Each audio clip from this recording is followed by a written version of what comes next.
Diyan sila. Yan ang Ito yung maisa niya? Yes. Malaki pala. May ano to, rice mill? Rice. Hindi. Bodega lang. Bodega niya? Mm. Eh, mayamang magsasaka to. Mayamang magsasaka yan. Mayamang magsasaka. Full-time ka dito, Sir Mark? Opo, yan po. Full-time? Farmer Ito, po. hanap buhay mo? Ito na po. May mga ina-handle din po akong business, pero mas ano po ako dito. Mas gusto mo to? Ano yung ibang business mo? Yan po, yung meron kaming commercial space tsaka resort. Yun po. Okay. Ano resort niyo? Yan po, isa tabi ng Mercado Resort po. Ah, sa lang po. Mercado pala. Malit lang po siya, pero mas happy po sa booking. Siya yung magsasakang mayaman. Mayaman. Mayaman. May mayaman ba nangungutang?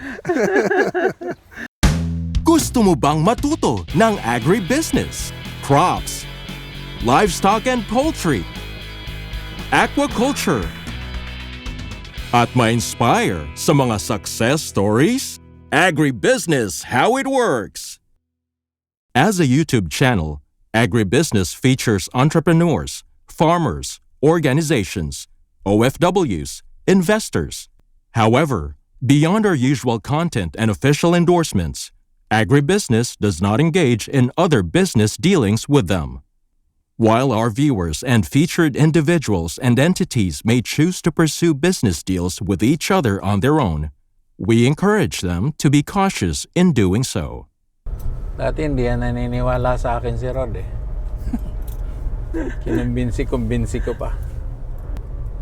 Saka purposely, dinevelop namin yung bacteria na yon. Kasi nga, para walang langaw yung farm. Dahil dinedegrade na niya eh. So hindi nalalangawin. Saka para walang amoy. Imagine nakatira ako doon, less than 50 meters away doon sa blower ng ng breeder. Hindi pag hindi mo yung diniligan ng ng enzyme, yung mangangamoy kami. Yun yung namin, yun yung unang motivation namin. Wag kami mangamoy, wag kami langawin para hindi kami maprotesta. And later on, natutunan na namin, pwede pala ito sa composting. Pwede pala natin haluan ito ng biochar para makasama tayo dun sa alam mo yun, yung jargon na environment, carbon sequestration. Hindi ka naglagay, baka naglagay ka ng chemical rod. Nagdaya pala, no?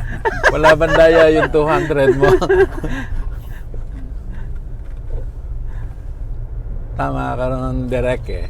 Tingin ko isang susi dyan. Yung binhi. Binhi siya. Kahit maganda yung lupa mo, pag pangit ang binhi, wala. Tama dun sa taas namin sa farm. May maganda, may pangit. Ibig sabihin, Rod, huwag na kayo mag-akyat dun ng binhi kung saan-saan.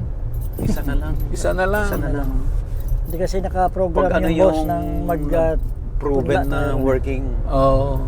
Yun na lang kasi showcase natin yun eh. sunod ng cropping. Kasunod, no? Isang variety na lang ilagay natin. Pero at least, nakita nila na maganda pala yung azola. Pwede. Dami no azola. Mais tayo, Rod. Kay Mercado? Oo. Ilang percent yung chemical na hinalo nila? Dun sa mais. Kasi mix yan eh. Hindi yan pure, di ba? Oo. Kasi natakot sila baka daw hindi umani. Hindi umani. Kung pwede raw sundutin ng chemical. Nasa 70. 30 to 70. 30% organic, 70% Chemical? Mas malaking chemical. Mas malaking chemical. Ay, di ba may puro tayo? mayroong portion na nilagyan ng pure organic. Yun ang magandang ma-measure kung Ituturo naman yung mamaya yung kung nasaan.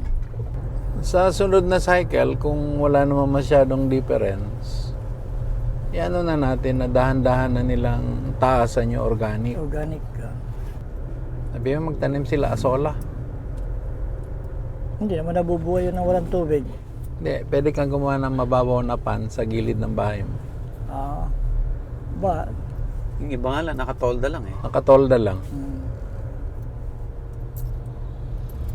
Yung sa palayan natin sa taas, ang dami ng asola. Ang kapal. Lahat na halos ng tubigan niya may asola na. Saan nang galing yun, Rod? Yung asola doon? Doon lang nanggaling yun sa pan. Kaunti lang noon yun. Pinaagos ko doon sa isang pitak. After 2 weeks, halos napuno na isang Isang pante, pitak. isang pitak ng palay. Ang bilis dumami. Yung mga ganong connecting the dots na ano, na thinking, no, yung circular connecting the dots. Game changer yan doon sa mga ano may malalaki ng facilities. Oo. Hindi ka naman magagastosan ng malaki sa totoo lang Kasi lahat ng ilalabas mo ay investment Siyempre, lahat ng ng advances may risk na hindi makabalik.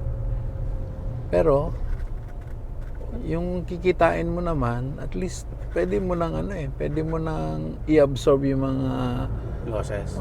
losses. Karamihan naman ng losses yan dahil sa weather. Rod, ilan yung natin hindi fully paid dahil nabaha? Maliit lang din, pero nasa around 200,000. Anong 200? 200,000. Yes. So, 10? Malapit na tayo sa may Ah? karwas doon pa sa gawin doon. 10? Meron 10. Yung iba maliliit lang. Ano na nga yung motto ng agribusiness, how it works? Inform, Instruct. inspire, Instruct, Instruct. inspire, succeed. succeed. Hindi ba inspire muna? Puta mo, kahit si Sophia, di niya alam. Instruct. Hindi Instruct. inspire nakalagay sa cover photo mo eh. Nabaliktad nyo. Instruct dapat. Talaga ba? Oo, instruct muna. Inspire, instruct. Inspire. Sige. Inspire. Inspire nga muna, tama. Inspire, Pag na-inspire, instruct, bigyan mo instruction. and then succeed. Sige. Rod, Yes. ako hanggang inspire lang ako. Ayun na sa instruct and succeed. Succeed yan. Oo. 2 years, magto 2 years pa lang, success na Hindi, mahaba pa ang anuhin natin, Rod. Sana. Mahaba pa, lalakbayin Hopefully. natin. Sisimula pa lang tayo doon sa mga facilities Lapit na natin. tayo. Pwede tayo papasok sa loob. Diyan sila. Yan ang Ito yung may isa niya? Yes. Malaki pala. May ano to, rice mill? Rice. Hindi. Bodega lang. Bodega niya? Mm. Mayamang magsasaka to. Mayamang magsasaka yan. Mayamang magsasaka. Mayamang magsasaka. Afternoon. Si Direct Buddy. Hello, sir. Kailan ang harvest nito? Siguro sir, ano pa lang po siya Nasa 65 days pa lang po ang maturity po yan. Nasa 120 days Pero hindi na po ako nag first application lang. Nakita ko na yung arangkada. Hindi na. May Nutriboy ito? Apo, 100. bags po. Yung may Ay, karga po. 50 bags yon. Ilang hektarya? 1.5 hectares pa lang po ito sir. 1.5. Pwede. Kaya nga nakita ko parang malamig po sa ano yun. Sa kanya pala naubos yung Nutriboy mo. Wala kasi Kaya sa palay ko. Sir, Tinry mo sa palay? Apo, kahit makita niyo po yung palay ko sir doon. Matagal po ako nagpa-farm pero first time ko po yung gatong kataas na mais ko. Ang seed pa to sir, yung binigay niyo sa akin seeds, hindi pa siya second generation pa po yung binigay niyo seeds. Ganon siya nagbigay, si Rod. Apo, hindi po siya yung talagang beer na Sa sunod, ikaw na maganap.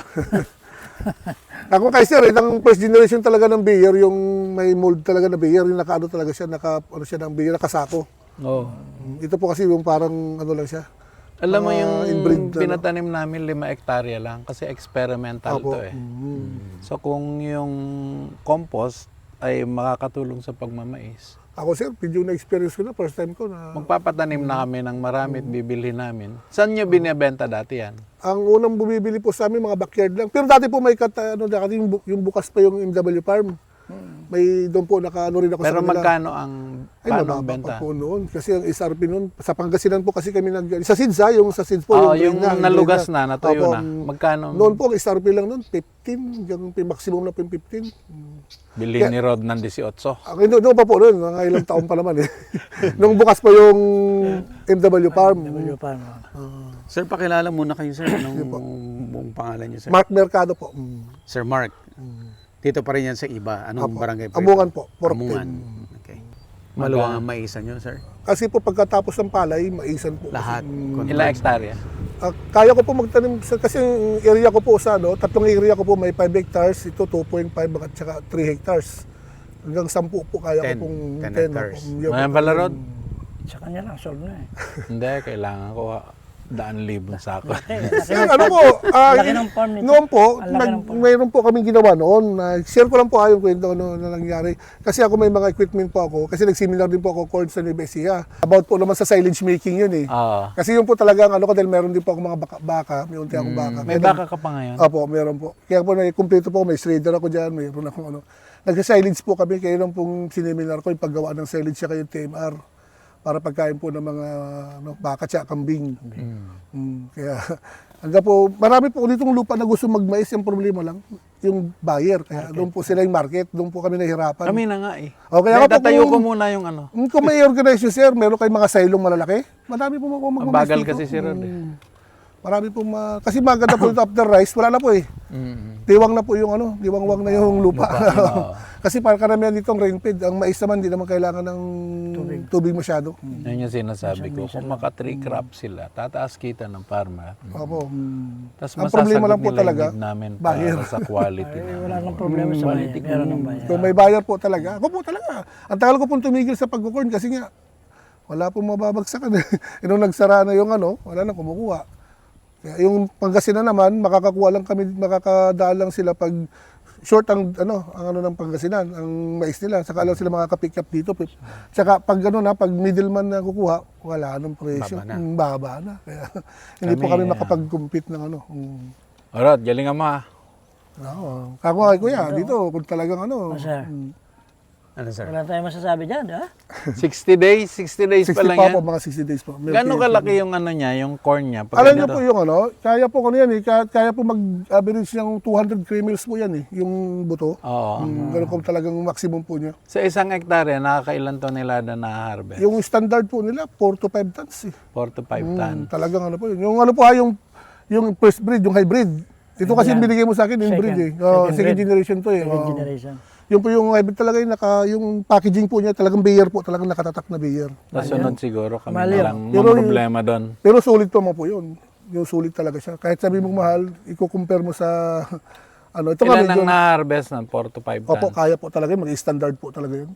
Sukatin mo nga yung per hectare nito ha. Kasi Sige po. kailangan namin sa Sige documentation po, standard ko po siya. para makita natin. Gandun yan, eh. Sa kabila pa doon. Punta nga natin, sir. Sige po. Sige po, sige po. Ay, hanggang yan, sir. Pati yan. Apo, hanggang po yan, doon po sa likod pa. Special tayo, sir.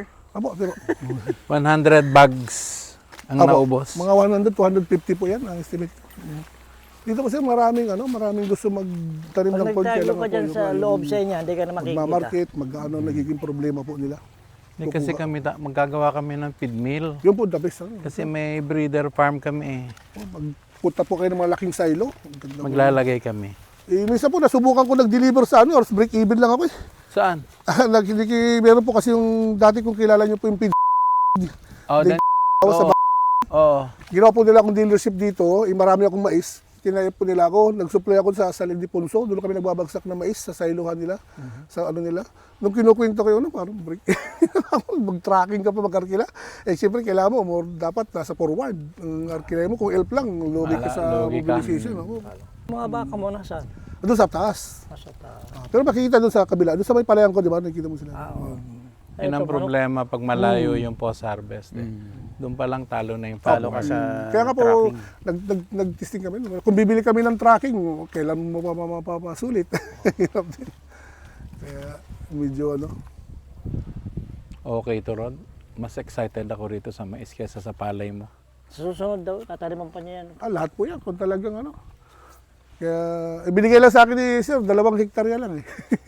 Yan, sila nagplano eh. Sabay, testing pa lang daw po, Testing sabi pa ko lang lang. Siya sabi mo, baka, Meron ka ba isa hektarya dyan na baka kaya mo naman. na hindi mo ginagamit? Wala po, talaga Wala, lahat. tinatanim Kasi mo. po pag hindi ko tataman, doon ko po nilalagay yung mga hayop ko. Ah. May baka at kalabaw po kami. Yun. Gano'ng kadami pa yung hayop niya? Yung kalabaw ko po baka ko po na 30 peraso. Dami rin. Kaya pag ginagawa ko nga pag ganun po yan, pag okay na siya, tinatanggal ko na po yung mga dahon. Ay, makinig ka. Nagsimula ako ng milking cow. Pag Diri successful yun, tuturuan kita. Opo. Parang maganda po yun. Mag-greenhouse tayo ng silage. Opo. Yung para sa India. Opo. Parang, alam mo yung toge ng munggo? Parang gaganunin mo yung mais. 12 days, ganito nakalaki yon. Pati ugat yun, makakain. Nakakain po nila. Opo. Ako po ginagamit ko, dinadrum ko lang, mga silage ko. Ito. Ako po inalawa ko po ng molasses. Kasi nga po, stock lang. Pag ganyan naman po, yan, ito po katamtaman ni silage po yan. Yung ganyan, 65 days, kasama yung bunga. Yan na po yung magiging enzyme niya, yung gatas niya. Yung bunga. Hindi mo na kailangan ng molasses. Kasi mataas ang production, kailangan din ng ano natin, ng silage so kung yun, may bunga, hindi na kailangan molasses. Hindi na po. Pag walang bunga, magmolasses Siya na po ka. nagpipermente yung gatas na nung mais. Pero ba't kailangan mong gawin yun kung pwede naman yung may mas mura? Mas mas healthy po siya. Mas healthy. Mataas po ang ano niya, ang nutrient. Bagay, nakikita ko yung pinipresent mo, di ba? Taniman niya, may silage lang. Silage lang. Hindi dito sa ano? Yung Ganun bakahan po mo kami. dito pinipresent. Opo. Kaya po mayroon akong shredder dyan. Yan, pag ganyan, pagputol po yan, salang na kagad. Yung isang kinover niya, tractor mismo. Ayun po maganda, Diretso. malaki. Sa Batangas at saka sa Abra. Ganun. Sa Isabela po, nag 5 days ako nag-seminar dyan about dati ganyan. Silage? Opo, Pero Kasi ano pag na matigas na hindi mais na lang, kailangan pa ng Apo, mais. sir, buyer po. Basta sigurado mayroon kung ano po yung may income. Doon po tayo. Tapos pag pwede na kunin yung ibabaw, yun na lang yung silage natin. Apo, yung nga po gagawa ko, kaya narinig ko na po yung mga drum ko din eh. Kung natin ibabaw, i-silage natin. Bibili na lang ako ng molasses ha. Dali na lang ako bibili. Di, may silage pa rin tayo. Kasi pag medyo malaki na yung bunga, pwede mo nang putulin yan sa ibabaw. Mga 85 days po, 80 to 90 days, pwede na po yan. Habang hinihintay mong mag-mature. Mag-mature. Kompleto na yan. Ang ganda po tingnan niya, minsan may ginagawa po ako dyan, masarap lang sa mata pero medyo matrabaho. Ang ginagawa ko po, tinatanggalan ko na, binabalatan ko na. Para yung nakikita lang po nila, panay corn lang. Yung ano lang, parang less na sa ibilad. Nabibilad na. Apo, dyan na po nabibilad sa, at the same time yung grains po niya talagang solid. Kasi hindi siya naagad sa puno. Pwede pala yun. Apo, kaya minsan po may mga corn na parang kupit Kunan sa mo nga nila. ng litrato pag ginawa mo. ha? Apo, sige po, i-documentation ko po. Document natin. Ganun po talagang ginagawa ko noon. Bubuksan mo yung... Oo, isa-isa yan. Nakita mo lahat yan sa daan, makikita. ganda. Panay ano lang, panay ganun lang na nakalitaw-litaw lang. Wala nang dahon, yung pusti na lang niya mismo. Matrabaho pero kailangan ko kasi meron po akong mga baka eh. Meron akong pinapakain eh, kumbaga. Full time ka dito, Sir Mark? Opo, yun po. Full time? Para- Ito, hanap buhay mo. Ito na po. May mga ina-handle din po akong business pero mas ano po ako dito. Mas gusto mo to. Ano yung ibang business mo? Yun po, yung meron kaming commercial space tsaka resort. Yun po. Okay. Ano resort nyo?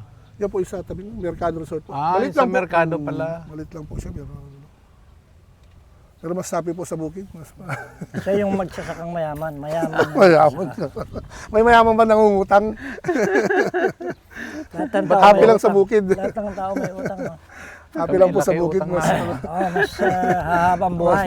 presko, maraming Hahabang buhay pag siya magsasaka. magsasaka. Marami kang kambing. Hindi po ako nagkambing. So dati, may kambing po ako ba dati, yung housing ng kambing ko. Ang hirap po ng kambing dito pag tagulan. Oo, kakasakit. Ano? Mahirap. Dapat po pag may kambing ka, may doktor ka. Ang baka hindi. Hindi po, opo. Tanan. Kahit nauulanan. Kahit pumaulan na niya, basta healthy sila, kayang-kaya. Ang kambing, pag kasi ang kambing, pag pinipilang kinakain eh.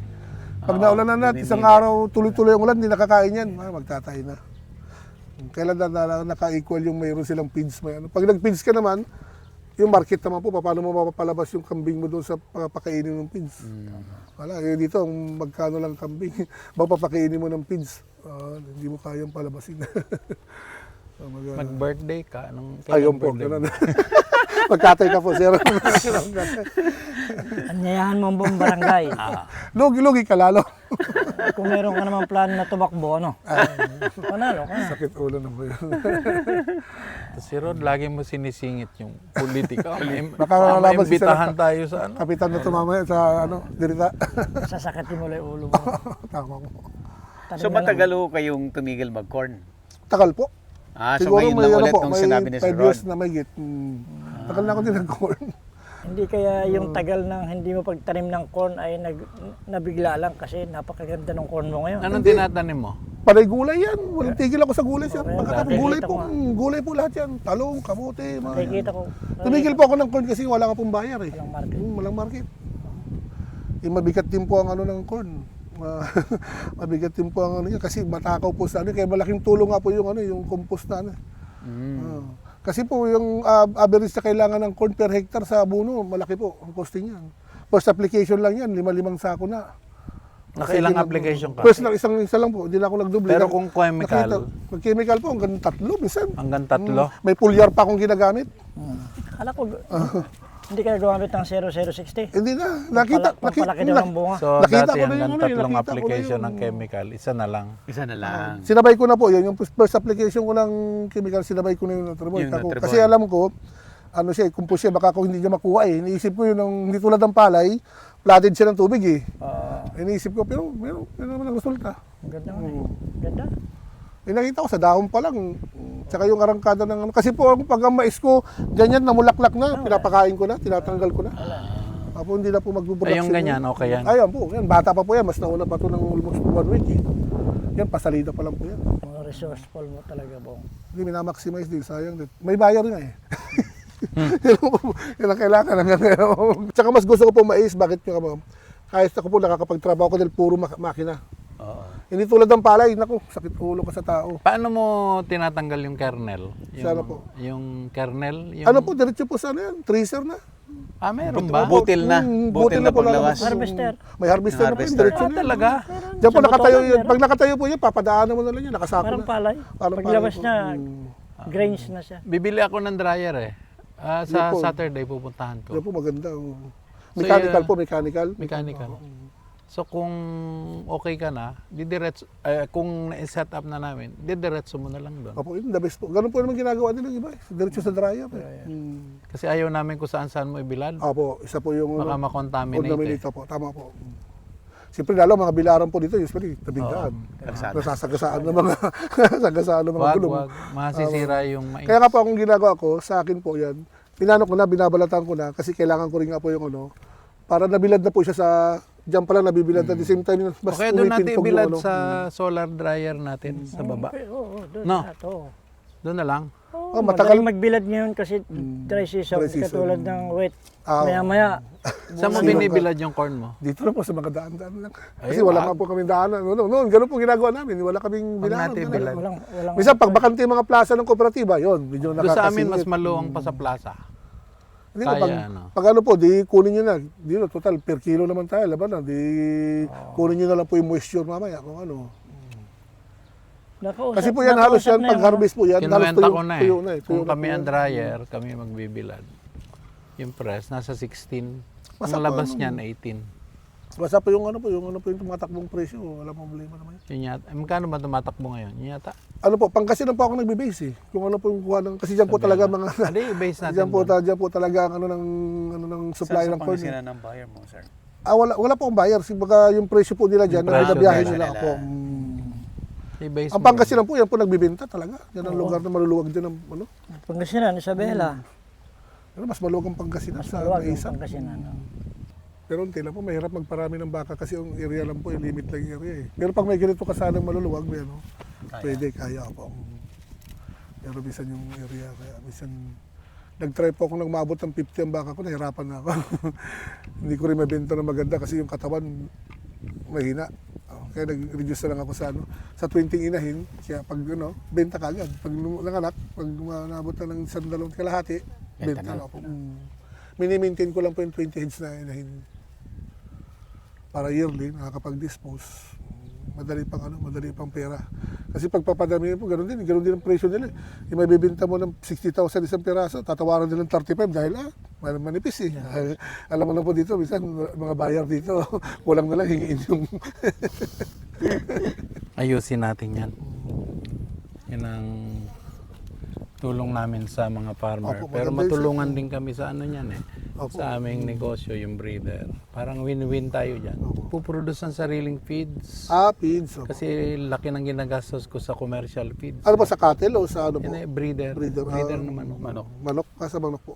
Mais po talaga siya. Mais ano. Mais nga Sorghum talaga. po, nagtanim din po ako ng sorghum. Kasi sa Nag-try ako sa nung may presyohan sorghum ng broiler, unang tinitingnan dyan presyo ng mais saka presyo ng soya. Soya. Pag lumabas yun, more or less, alam mo na yung kikitain mo. Mais po talaga. May, Pero kung kontrolado mo yung presyo, kagaya nagpatanim tayo, 18, halimbawa, kontrolado mo, laki lamang mo sa market. Opo. Hindi ka apektado ng fluctuation. Eh karamihan yan namimili sa world market. Eh. Ito nila, Umaabot yan hanggang 23 eh. per kilo yung mais. Kaya po nila, bisa dito yung mga trader, binabarat na kami. Saka maganda ang Ay, wala, produce ng Pilipinas. iyang mais, hindi mo lang po pwedeng stock na matagal kung wala kang magandang bodega. Maganda yung kanyang Magsasilo kami. Opo, yun, the best po yung silo. Sa silo tayo. Silo po talaga, yung ilang 100 tons, ang kailangan 100 to 200 Hindi. tons. Ewan ko po ilan. Kasi po dito, na-experience ko po dito na yung pabardaw na yung pinagsusuplayan ko. Siyempre, ang dami kong mais. Wala naman ako mag-dispose. Na-stock, siyempre, inaamag na. Wala na. Wala nang quality. Alang kukunin nila. Pag ginanon nila, pag nag-alikbok na. Kasi mag-mold sila. Hindi ko lang ng bigas. Palay, medyo basta maganda ka na. Bihira na eh. Yan ang problema lang. Yung hybrid ko, gusto mo pasyalan, makita mo, yayabang ko naman sa iyo. Ikaw lang ikaw nagyayabang eh. Si Parayaw yun. Dahil sa munisipyo yun. Di ba? Bigante. Ano, may Nutriboy ba yan? Apo, Nutriboy siya. Nutriboy Apo, din yan? apo, apo, sir. Gusto nyo makita, pasyalan din po Galing niya natin. talaga si Bong. Ilang estimate mo, mga ilang tonelada? Ilang hektare yan? 5 hectares po yun eh. Lima yun eh. Dami. Siya yung pinakamaraming pinasok na pala eh. Alam mo kasi ang flatbed po, pang emergencyhan lang po talaga kung wala ka talagang kasi minsan yung mga komersante, pag ginano nila, ay, flatbed to, sabi nila. Ayaw din nila. Ayaw po nila. Baratin nila. Amoy tinapa. Apo, kasi ang nagiging disadvantage ng flatbed, hindi po siya na-circulate eh. Kaya yung nasa ilalim niya, tutong na eh, sa ibabaw, wala pa. Hindi pa. Yun ang disadvantage po. Pero kung yung iba ginagawa ko, pinapahukay ko talaga. Yung kailan Pinahalo yun napakapagod po kasi hindi tulad yung paglatag mo na lang, wala na dapat eh. Kaya wala kang magawa. Kaya May bisan, pupuntahan kami sa Sabado. 12 tons. nagiging na ngayon ang dryer kasi wala na pong manpower. Wala. Dito po sa amin, hirap na mga tao eh. Yung hirap na yung mag-labor. Pati yung planting. Opo. Farmers. Kaya ko ngayon, pinandar ko na yung machine ko, yung planter ko. Planting, Ito. harvesting, Ayun po, drying. Bumili ka? Opo, meron po ako ng walk behind lang. Ayun pala eh. Ito, nag-operate yung anak ko ngayon. Ito, binibidyo ko. Yung bagong variety ngayon na ni-introduce ng Pil Rice, yung bagong Ay, yung super series, inbreed. yung Yung six. super inbreed, sabi nila. 600 series nga. Oo, yung super inbreed. Para siyang hybrid ang ganda. Ayan, medyo maganda kung nakakuha ng ganun binhi.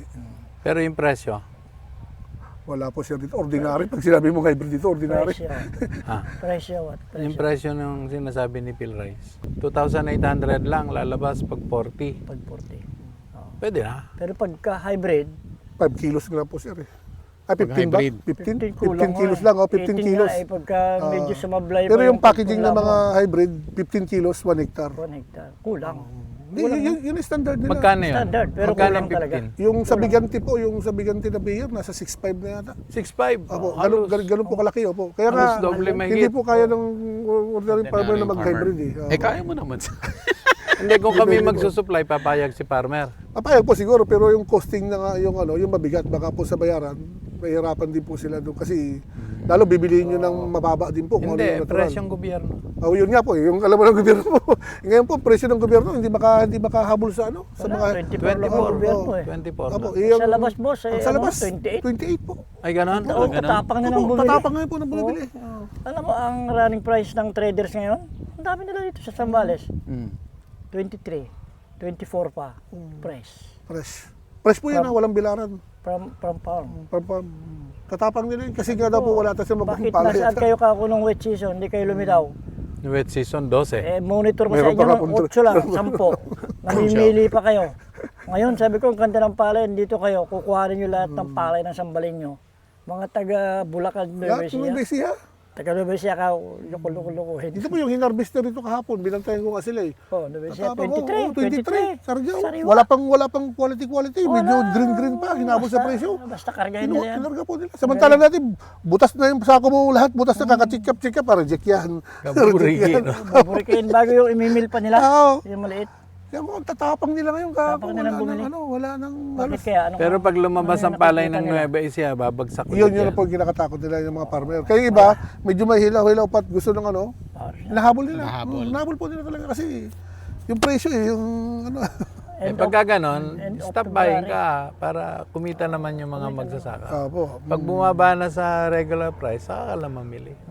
Kaya dyan po, Kasi opportunistic cost lang naman yan eh. Diyan maaari po yung mga farmer eh. Ha? Pag wala pong ang tulong ng gobyerno sa NFA, hindi nila bibili. Bago magpasok ka sa NFA, dadaan ka pa sa grabing classification, grabing talagang moisture mo. lahat ng sako mo tutusukin. Ang ending, ibabalik mo. Babalik mo pa. Nakakita lang sir ng maliit na kuto. Ay, laon na yan, sabi sa'yo. Ganun ka na. Kuto. Kuto ng palay. Hindi na kukunin. Reject na yun. Reject na po. Ipapabilad na O rin sa'yo. naman po, bababa ka sa class A. Yung may class A, may bababa ka doon. Bababa na yung presyo ng palay mo. Kaya- Ganun po. Ganun nila. Kaya yung farmer, halos ayaw magbenta sa NFA kasi... minsan lang yun po nga, ako nagpasok maraming dyan. mga- Minsan lang po sa tagal ko na nagbubukid ng palay. Minsan lang ako nagpasok yan. Kaya ang Sabi mo, NFA, Magta-tracking ka pa doon. Dadalihin mo pa. Noon okay pa noon, meron pang may subsidy pa sa delivery. may incentive. Incentive kung magkano yung kung ilang kilometro, meron silang competition. Okay pa Pamasahe, noon. Pamasahe. Ayun, wala na. Wala na po. Wala na po. Ako sasabihin nila pag nagpasok ka, tulad ako, farmer ako, kaya ko magpasok ng 500 sacks. Ay, minimum lang sabi niya ng 100 para makatikim yung iba. Titingnan Babalik yung may RSP. 400. Babalik mo pa yung 400. Ganun sila. Hindi dapat before mo i-deliver, naka ano na. Hindi mo sasabihin lang po naman nila alam yung pag mo na alam kung po ilan nila kasi dapat. palagay ko depende rin po sa budget na nila siguro. Hindi. Ano ba nangyayari doon? Palakasan siyempre. Palakasan din ba? So sir, yung palay ko, baka yun talaga. natin. Opo, ano na tribo yun. Iyayabang ko kay kuya eh. Hybrid yun sa akin, hybrid, no? Hindi ko kaya pumorma doon Hindi kasi mo hybrid yun eh. Hindi hindi ba no? Agribusiness, how it works. Instruct, inspire, succeed.